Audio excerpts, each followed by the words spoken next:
Okay guys, इस बात को समझने के लिए कि जो Delhi to Mumbai express highway बन रहा है उसको किन किन कंपनियों ने मिलकर के बनाया है या किसी एक ही कंपनी ने पूरा प्रोजेक्ट कंप्लीट किया है, इसको समझने के लिए आप थोड़ी सी इसकी समरी को देखिए कि ये जो Delhi to Mumbai expressway है वो कितने हिस्सों में या कितनी पैकेजेस में मिल करके बनाया गया है और किन किन कंपनियों ने बनाया है। तो देखिए, इसकी जो शुरुआत होती है Delhi to Mumbai expressway की, उसकी जो टोटल लेंथ है अगर आप इसको मैप में देखेंगे तो दिल्ली से लेकर के दिल्ली में ये जो एक डीएनडी फ्लाईओवर है, दिल्ली नोएडा डायरेक्ट फ्लाईओवर, वहाँ से शुरू होता है, जो कि हरियाणा में सोहना करके एक जगह है, वहाँ से होते हुए राजस्थान में होते हुए फिर जो है मध्य प्रदेश, गुजरात और फिर महाराष्ट्र में आकर के थाने के पास एक जगह है नवी मुंबई करके, वहाँ पर एक जवाहरलाल नेहरू पोर्ट है, जेएनपीटी पोर्ट कहते हैं, वहाँ पे जाके इसको ख़त्म किया जाएगा। तो इसकी टोटल लेंथ 1350 किलोमीटर की है। और ये जो है 8 लेन्स का बनाया जा रहा है इनिशियली, और बाद में जो है इसमें एक जगह छोड़ी गई है ताकि इसको जो है करीब 12 लेन्स का बनाया जा सके इन फ्यूचर। और इसमें जो है इलेक्ट्रिसिटी वाले तार भी रखे जाएंगे कि मतलब मान लीजिए इलेक्ट्रिकल व्हीकल्स को चलाने के लिए भी 4 लेन्स छोड़ी जा सकती है। वो एक सिचुएशन है अगर फ्यूचर में ऐसा रोड बनाने की ज़रूरत पड़ी जिनके ऊपर जो है रेलवे की तरह तार बिछा करके जो है इलेक्ट्रिकल व्हीकल चलाने पड़ेंगे, तो वो एक सुविधा इन्होंने रखी है। बाकी इसका जो कुछ फेजेस में काम चल रहा है, तो वहाँ से आपको कंपनी का सब समझ में आएगा, लेकिन इसके पहले जस्ट मैं आपको लोकेशन और बता देता हूँ कि किस लोकेशन पे कितना किलोमीटर्स होके जा रहा है।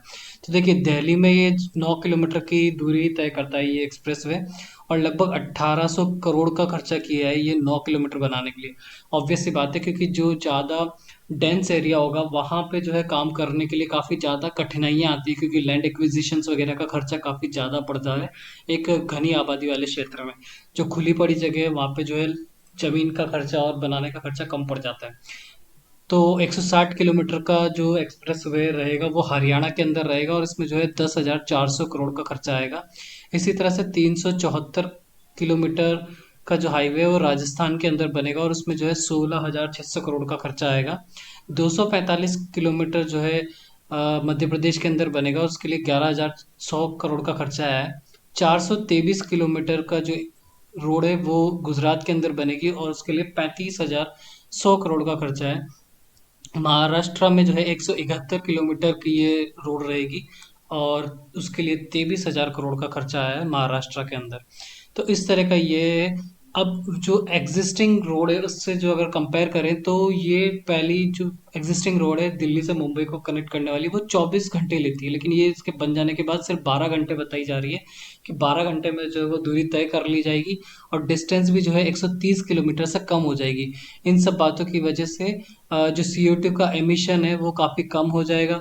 इसके अलावा इसकी दोनों तरफ जो है प्लांटेशन की जाएगी, लगभग 40 मिलियन ट्रीज जो है वहाँ पे प्लांट किए जाएंगे। और ये जो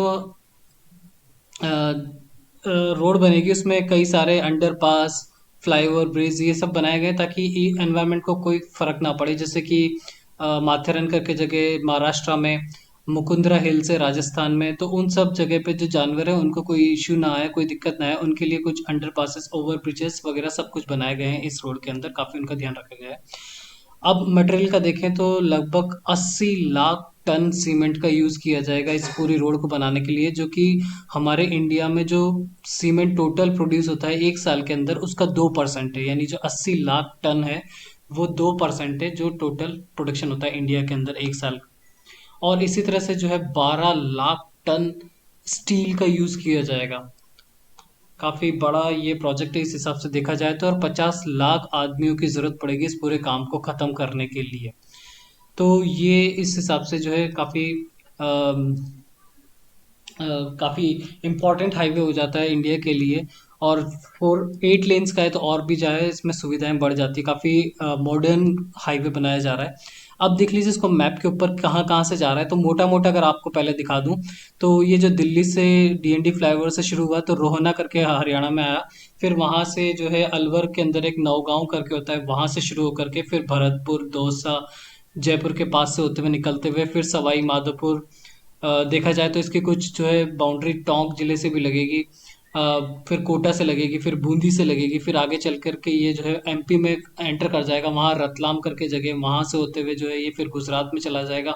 गुजरात में जो है गोधरा, फिर वडोदरा, भरूच, सूरत, नवसारी, वलसाड़, वापी, यहाँ तक जाएगा। तो ये सूरत यहाँ मतलब गुजरात यहाँ खत्म हो जाएगा। गुजरात के बाद फिर ये महाराष्ट्र में एंटर करेगा और विरार तक जो है ये हाईवे रहेगा। फिर विरार से जो है एक और सड़क जोड़ी जा रही है जिसको कि जवाहरलाल नेहरू पोर्ट तक लेके जाएगा, जो कि नवी मुंबई के अंदर है। तो वो अगर देखा जाए तो ये नवी मुंबई है।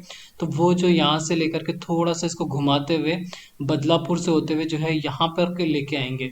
डायरेक्टली यहाँ से यहाँ नहीं ला रहे हैं, जो उसको थोड़ा सा गोल घुमाते हुए कल्याण होते हुए बदलापुर होते हुए फिर जो है नवी मुंबई का एक पोर्ट है वहां तक लेके आएंगे।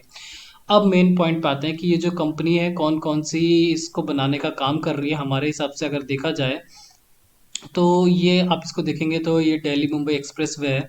और इसमें ग्रीन कलर की जो लाइन है वो एक्चुअल लाइन को दिखाई दे रही है, और जो ब्लू कलर की लाइन है वो जो विरार से जेएनपीटी तक का एरिया है उसके लिए दिखाया गया है। और अगर इसको फेजेस में बांटा गया है कई सारे फेजेस में, तो डीएनडी सोहना यानी पहला जो दिल्ली नोएडा डायरेक्ट फ्लाईओवर से सोहना तक को जो है 3 पैकेजेस में बांटा गया है, जो कि 9 किलोमीटर का रहेगा वो। फिर सोहना से लेकर के राजस्थान और हरियाणा की बाउंड्री तक। फिर राजस्थान में कई सारी जगह चलेगी, दौसा, लालसोट, सवाई माधोपुर, कोटा, यहाँ तक आप पैकेजेस देख सकते हैं। इसके बाद राजस्थान और एमपी की बाउंड्री शुरू हो जाती है, फिर वहाँ से लेकर के रतलाम तक। फिर रतलाम से लेकर के जो है पैकेज 25 तक जाएगा। फिर दाहोद यानी कि ये गुजरात में शुरू हो जाएगा, जहाँ पे इन्होंने अभी बिडिंग की नहीं है। उसके बाद गोधरा, वडोदरा। फिर वडोदरा से आगे देखा जाए तो फिर ये होते हुए सूरत, सूरत से आगे गए तलासरी, फिर विरार। इस तरह से जो है इन्होंने इसको दिखाया है। जो ग्रीन में है उनका मतलब है कि अंडर कंस्ट्रक्शन है, काम चल रहा है। जो येलो में है उसका मतलब है कि काम शुरू होने वाला है। और जो ग्रे में है उसका मतलब है अभी इन्होंने किसी कंपनी को डिसाइड नहीं किया है कि किसको ये काम देना है, यानी बिडिंग चल रही है, बिडिंग अंडर प्रोसेस है। तो ये इसका मतलब हो गया। अब देखिए बिडिंग किस किस ने जीता है। तो पैकेज वन में जो अ, है, वो आप देखें जो दिल्ली डीएनडी से सोहना तक की जगह है, वहाँ पर इन्होंने जो है पैकेज 1, 2 और 3 में बांटा हुआ है। और उस जगह आपको कंपनी का नाम दिखाई दे रहा है, जो कंपनी काम कर रही है उसका नाम है दिनेश चंद्र आर अग्रवाल इंफ्राकॉम करके है। उसके बाद फरीदाबाद, सोहना में हरियाणा से पैकेज वन करके शुरू किया इन्होंने। तो वहाँ से देखा जाए तो आपको करके कोई कंपनी है, आपको इंफ्राटेक प्राइवेट लिमिटेड। फिर है सेंट्रो डोस डोर स्टोरी India private limited, H G infra engineering limited, ये भी काफ़ी बड़ा नाम है एच जी इंफ्रा। फिर इसके बाद केसीसी बिल्डकॉइन है, गरवर गावर कंस्ट्रक्शंस है। इसके बाद दया माजू इंफ्रास्ट्रक्चर करके कोई कंपनी है। इसके बाद जो रिनाउंड कंपनी जिसको हम सब जानते हैं L&T, लार्सन एंड टुब्रो, वो भी जो है राजस्थान में पैकेज 11 पे काम कर रही है। इसके अलावा एमपी में भी ये जो है लार्सन एंड टुब्रो का कुछ काम है। तो लार्सन एंड टुब्रो को 2 पैकेजेस मिले हैं, यहाँ पे 2 पैकेजेस उन्होंने बिडिंग जीती है। इसके अलावा एक यहाँ पे मुझे जो एक चाइनीज़ कंपनी का नाम भी दिखाई दे रहा है, जियांगशी कंस्ट्रक्शन, जो कि एक इंडियन कंपनी है, एमकेसी इंफ्रास्ट्रक्चर उसके साथ जॉइंट वेंचर में जो है ये पैकेज 17 पे काम कर रही है मध्य प्रदेश के अंदर। तो एक चाइनीज़ कंपनी को भी जो है देखा जाए तो इन्होंने प्रोजेक्ट में बिडिंग दिया हुआ है। इसके अलावा देखा जाए तो ये और भी कंपनीज आप यहाँ पे देख सकते हैं, पीएनसी इंफ्राटेक हो गई, पटेल इंफ्रास्ट्रक्चर हो गई। पटेल इंफ्रास्ट्रक्चर भी जो है काफ़ी बढ़िया काम कर रही है रोड वगैरह के बनाने में। इरकॉन इंटरनेशनल जो है वैसे तो रेलवे से रिलेटेड है, लेकिन इरकॉन इंटरनेशनल इसका शेयर भी लिस्टेड है शेयर मार्केट में, अगर आप देखेंगे ध्यान से तो वो कंपनी के पास भी कुछ आया है। अशोका बिल्डकॉइन, ये तो बहुत ही धांसू कंपनी है, काफ़ी बढ़िया बढ़िया इसने जो है अभी काफ़ी तेज़ी के साथ ये लोग काम कर रहे हैं। अशोका बिल्डकॉइन। सद्भाव इंजीनियरिंग, ये भी काफ़ी सारे प्रोजेक्ट्स करती है, और इसका जो है अभी रिसेंटली अडानी ने जो है इनके कई सारे मुंबई के अंदर यानी महाराष्ट्र के अंदर कई सारे टोल प्लाजा थे वो उन्होंने खरीदे हैं सद्भाव इंजीनियरिंग से। तो वो भी एक मैंने वीडियो बना के रखा था, चाहे तो आप आई बटन में क्लिक करके वो भी देख सकते हैं। इसके अलावा इस हाईवे पे जो है वो गडकरी जी ने जो है 170 किलोमीटर की स्पीड टेस्ट की है, वो वीडियो भी मैंने आई बटन में दे दिया, आप चाहे तो उसे भी देख लीजिए। दिल्ली मुंबई एक्सप्रेस वे पे उन्होंने टेस्ट किया है, 170 किलोमीटर की गाड़ी की स्पीड खींच करके दिखाई है, वो वीडियो आप देख लीजिएगा।